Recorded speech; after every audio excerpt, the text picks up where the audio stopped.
नमस्कार विद्यार्थियों, हमने अभी किया था लेसन नंबर 3। आज हम करेंगे लेसन नंबर 3 के क्वेश्चन आंसर। पहले करते हैं स्टार्ट स्मरणीय बातों से, मतलब वह बातें जो आपको इस लेसन के अंदर बहुत ही हेल्प करेगी। तो पहली बात समरूप समाज की। तो एक ऐसा समाज जहां धर्म, जाति, समुदाय, सांस्कृतिक आधार पर कोई भी भिन्नता नहीं हो, मतलब सब एक समान हो। एफ्रो अमेरिकी, वे अफ्रीकी लोगों की संतानें जिन्हें 17वीं सेंचुरी में अमेरिका में लाकर गुलाम बनाया गया था। नस्ल भेद, किसी देश या समाज में नस्ल के आधार पर कुछ लोगों को या कुछ जातियों को नीचा या हीन समझना, उसे हम नस्ल भेद कहते हैं। रंग भेद, रंग के आधार पर भेदभाव करना रंग भेद कहलाता है। दलित, भारत के गरीब, भूमिहीन, सामाजिक और आर्थिक रूप से जो लोग पिछड़े हुए हैं उन्हें दलित बोला गया है। एशियट शक्ति आंदोलन, ये नस्ल के आधार पर जो भेदभाव हो रहा था उसको दूर करने के लिए अमेरिका में 1966 से 1975 के बीच में ये आंदोलन हिंसात्मक रूप से चलाया गया था। मतलब इस आंदोलन को शांतिपूर्ण ढंग से नहीं चलाया गया था। प्रवासी क्या होते हैं? वे लोग जो अपने कमाई के लिए अस्थायी रूप से अपना देश छोड़ देते हैं, किसी अन्य देश या शहर में जाकर बस जाते हैं, उन्हें बोलते हैं प्रवासी लोग। फिर है विभाजित समाज, एक ऐसा समाज जहाँ पर रहने वाले लोगों के बीच में समुदाय, जाति, संस्कृति आधार पर बहुत सारी भिन्नताएं मिलती हो, उससे हम विभाजित समाज बोलते हैं। बहुल समाज, एक ऐसा समाज जहाँ बहुत सारे विचारों और पंथों वाले लोग एक साथ रहते हो। अपवर्जक भेद, समाज किसी एक वर्ग या एक जाति से स्पेशली दूरी बनाकर रखना, या उस जाति या उस व्यक्ति से वो अपने जातीय समूह से दूर कर देना, मतलब उस जाति को पूरे समाज से अलग कर देना ही अपवर्जक भेदभाव कहलाता है। फिर अलगाववाद, एक क्षेत्र या जन समूह का एक बहुत बड़े समूह या देश से अलग होकर अपना अलग से अस्तित्व को ढूंढना अलगाववाद कहलाता है। आगे रहेंगे एक अंक वाले प्रश्न। 1968 में ओलंपिक खेलों का आयोजन कहाँ हुआ था? मैक्सिको में। और मैक्सिको जानते हो कहाँ पर है? अमेरिका में। फिर टॉमी स्मिथ और जॉन कार्लोस कौन थे और उन्होंने किस खेल में पदक जीते थे? विद्यार्थियों, आपको मैं एक एक पॉइंट इसकी पिछली वीडियो में करा चुका हूँ। आप वो वीडियो देखिए तो आपको ये सारे क्वेश्चन क्या है ईजी लगेंगे। तो ये एफ्रो अमेरिकी थे, ये एक एथलीट थे। विद्यार्थियों, अगर आप यहाँ चाहो तो एथलीट भी लिख सकते हो, मतलब ये खिलाड़ी थे, ठीक है।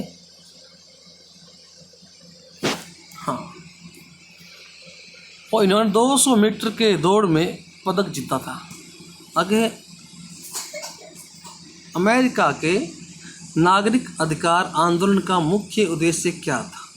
इसका मुख्य उद्देश्य क्या था कि अमेरिका में नस्ल के आधार पर जो भेदभाव होता है उस भेदभाव को समाप्त करना ही इसका मुख्य उद्देश्य था। फिर अमेरिका में नागरिक अधिकार आंदोलन किसके नेतृत्व में चलाए गए थे? वो थे मार्टिन लूथर किंग जूनियर। प्रश्न 5, मैक्सिको ओलंपिक में टॉमी स्मिथ द्वारा काला मफलर जैसा परिधान क्यों पहना गया था या किस बात का प्रतीक था? तो ये अश्वेत लोगों की शक्ति का प्रतीक था काला मफलर। वे कौन सा खिलाड़ी था ऑस्ट्रेलिया का जो टॉमी स्मिथ और जॉन कार्लोस के समर्थन में विरोध जताया था? Peter Norman. प्रश्न नंबर 7, युगोस्लाविया के विभाजन का मुख्य आधार क्या था? धर्म और जाति के आधार पर विभाजन किया गया था। फिर श्रीलंका में किस तरह का सामाजिक भेदभाव मिलता है? भाषा और धर्म के आधार पर भेदभाव मिलता है। प्रश्न नंबर 9, समरूप समाज का अस्तित्व किस देश में है? जर्मनी और स्वीडन में। प्रश्न नंबर 10, ये विद्यार्थियों आपको स्वयं करना होगा, ये आपको स्वयं कर।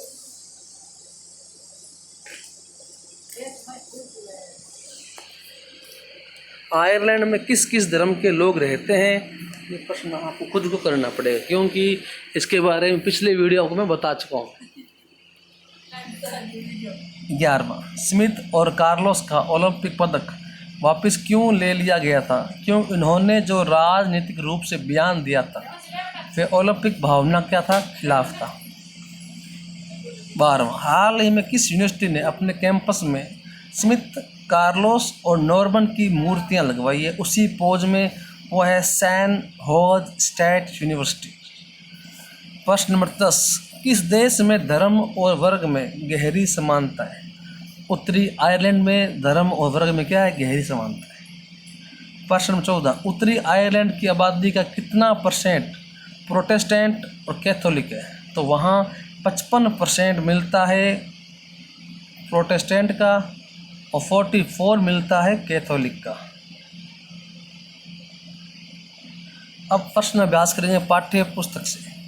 प्रश्न नंबर 1, सामाजिक विभाजनों की राजनीति के परिणाम तय करने वाले 3 कारकों की चर्चा कीजिए। तो सामाजिक विभाजन की राजनीति का परिणाम 3 चीज़ों पर निर्भर करता है। पहला, लोगों में अपनी पहचान के प्रति आग्रह की भावना। यदि लोग खुद को सबसे विशिष्ट अलग मानते हैं तो उनके लिए दूसरों के साथ तालमेल बिठाना क्या है? मुश्किल होता है। यदि लोग अपने बहुस्तरीय पहचान के प्रति क्या है? सचेत हैं और उन्हें राष्ट्रीय पहचान का हिस्सा या सहयोग मानते हैं तब कोई समस्या नहीं होती। जैसे बेल्जियम के लोगों में भाषा भिन्नता के बावजूद वहाँ के लोग अपने आप को बेल्जियम मानते हैं। इससे उन्हें देश में साथ साथ रहने में हेल्प मिलती है। भारत में भी लोग स्वयं को पहले भारतीय मानते हैं, फिर किसी प्रदेश, क्षेत्र, धर्म, समाज का समूह इत्यादि मानते हैं। दूसरा, राजनीतिक दलों की भूमिका। सेकंड कारण क्या है? राजनीतिक दलों की महत्वपूर्ण भूमिका। तो दूसरा कारण यह है कि समुदाय की मांगों को राजनीतिक दल ही कैसे उठा रहे हैं। संविधान की सीमाओं में आने वाली और दूसरे समुदायों को नुकसान न पहुंचाने वाली मांगों को मानना क्या है? आसान है। श्रीलंका में केवल सिंहलियों के लिए ही काम करने नीति तमिलों के लिए बहुत ही खिलाफ है क्योंकि ये उनकी पहचान और हितों को रोकती है। थर्ड है सरकार का रुख। सरकार इन मांगों पर क्या प्रतिक्रिया करती है ये बहुत ही महत्वपूर्ण हो जाता है। यदि शासन सत्ता में साझेदार करने को तैयार हो वो अल्पसंख्यक समुदाय, यहाँ विद्यार्थियों से आप समुदाय कर लेना, समुदाय की उचित मांगों को पूरा करने का प्रयास ईमानदारी से किया जाए तो सामाजिक विभाजन मुल्क के लिए खतरा नहीं बनता। यदि शासन राष्ट्रीय एकता के नाम पर किसी मांग को दबाना शुरू कर दे तो अक्सर उल्टा और नुकसानदेह परिणाम ही निकलता है। ताकत के दम पर एकता बनाए की कोशिश विभाजन की ओर ले जाती है। इस प्रकार लोकतंत्र में सामाजिक विभाजन की राजनीतिक अभिव्यक्ति एक सामान्य बात है और ये एक स्वस्थ राजनीति का लक्षण भी हो सकता है। राजनीति में विभिन्न प्रकार की सामाजिक विभाजनों की अभिव्यक्ति ऐसे विभाजनों के बीच क्या है? संतुलन पैदा करती है। इस कंडीशन में क्या है? लोकतंत्र मजबूत होता है। प्रश्न नंबर 2, सामाजिक अंतर कब और कैसे सामाजिक विभाजनों का रूप ले लेता है? हर सामाजिक भिन्नता सामाजिक विभाजन का रूप नहीं होती। सामाजिक अंतर लोगों के बीच बंटवारे का एक बहुत बड़ा कारण बनती है, किंतु ये अंतर कई बार अलग अलग तरह के लोगों के बीच पुल का काम करता है। समाज मतलब होता है जब क्या हो, कुछ सामाजिक अंतर दूसरी अनेक भिन्नताओं से ऊपर और बड़े हो जाएं।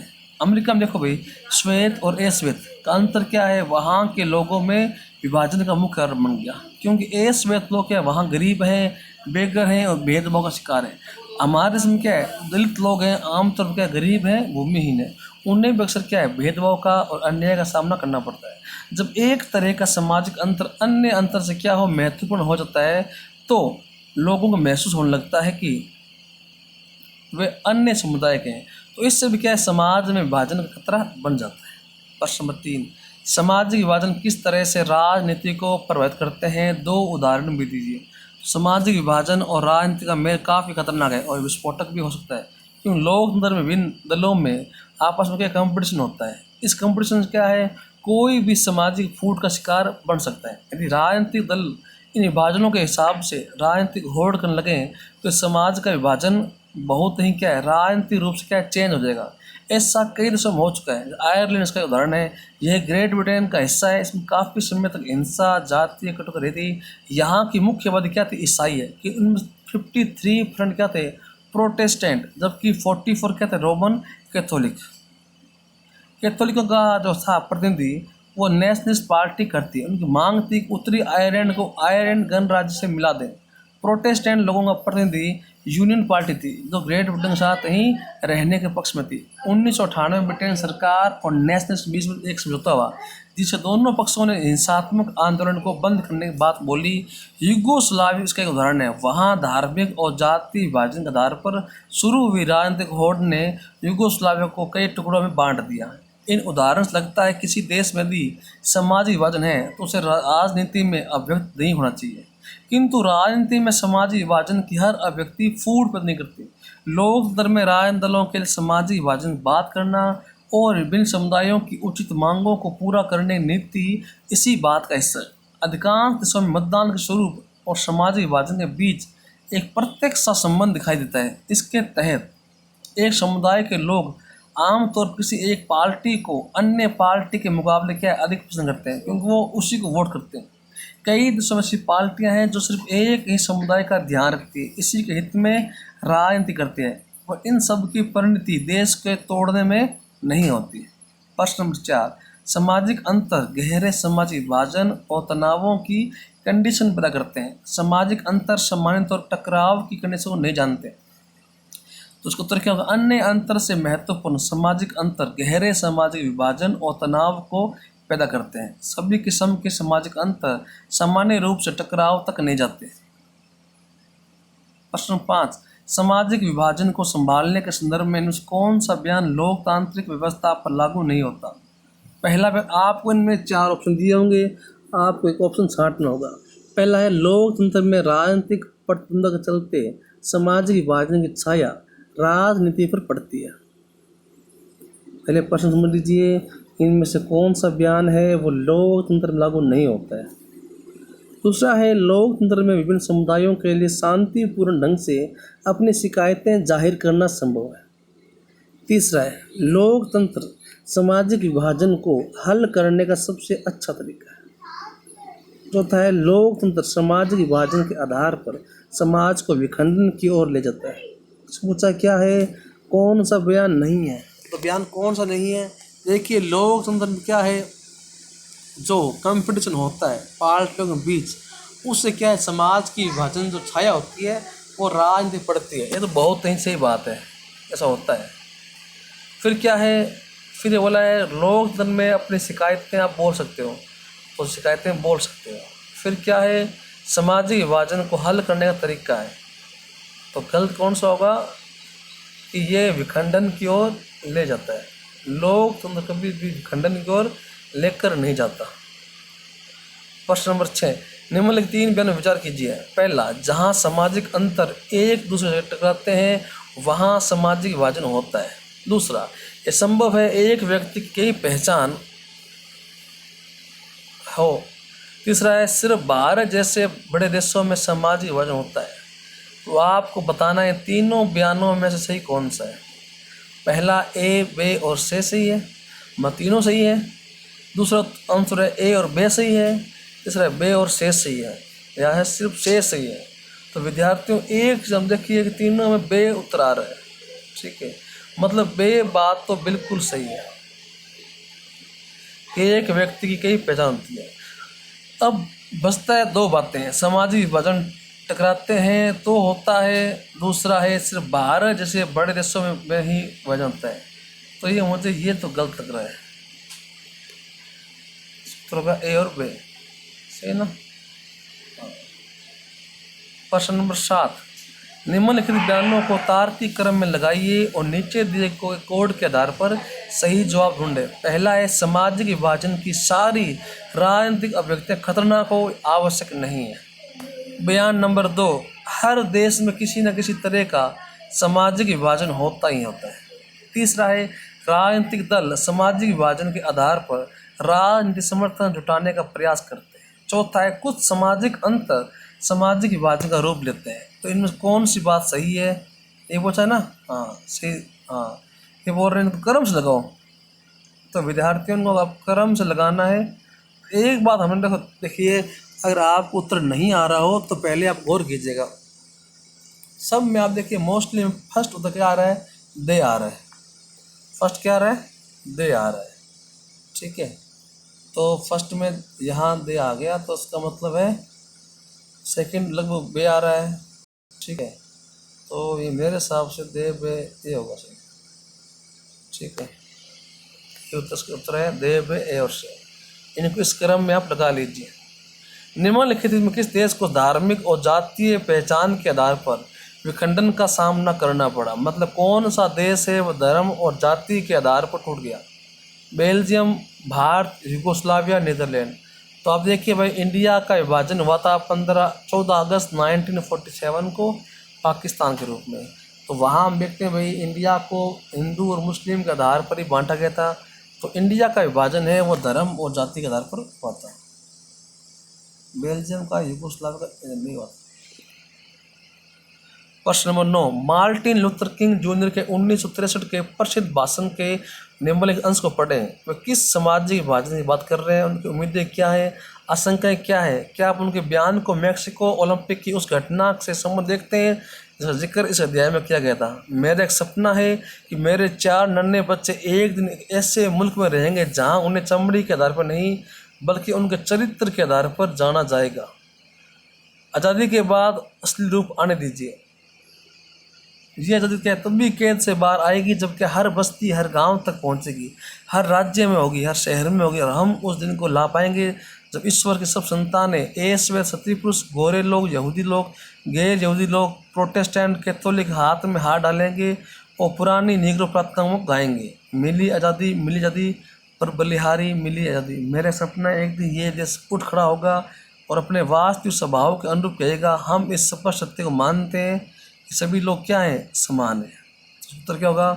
उत्तर होगा मार्टिन लूथर किंग अपने भाषण में रंग भेद के आधार पर सामाजिक विभाजन की बात कर रहे हैं। उनको उम्मीद थी कि एक दिन देश में समाज का निर्माण होगा जो मनुष्य को उनका रंग के आधार पर नहीं बल्कि उनके गुण के आधार पर जानेगा। उनका मान था हम अपने असली आज़ादी तब पाएंगे जब क्या है, हम जाति, धर्म, रंग भेद को क्या है भूल जाएंगे, उनके बंधन से मुक्त हो जाएंगे। हम तभी आज़ाद कहलाएंगे जब देश सभी लोग बिना किसी भेदभाव के एक समान हो जाएंगे। उनका बयान मैक्सिको घटना संबंधी है कि उस घटना के द्वारा भी रंग भेद के खिलाफ आवाज़ उठाई गई थी। तो उनके भाषण में रंग भेद को गलत ढंग से ठहराया गया था।